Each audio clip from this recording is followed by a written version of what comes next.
Occupy Wall Street to be kind of a red herring. There are a couple people who are hanging out around the park who absolutely hold anti-Semitic views. And they are like 2 people out of hundreds and hundreds of people who don't.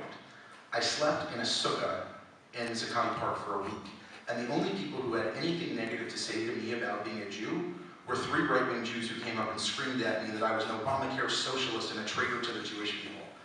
Everybody else wanted to learn about what the sukkah was, what's the benching of the lulav and the esrog, what do these symbols mean, how do they relate to the movement.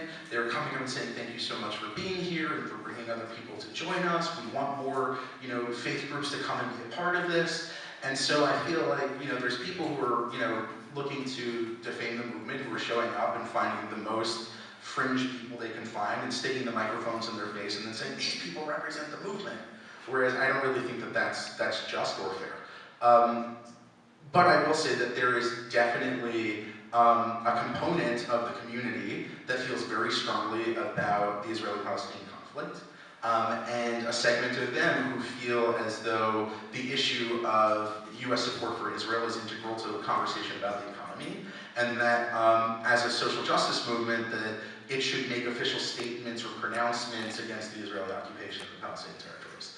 I am in conflict with those people, because I do not necessarily think that the issue is germane to Occupy Wall Street.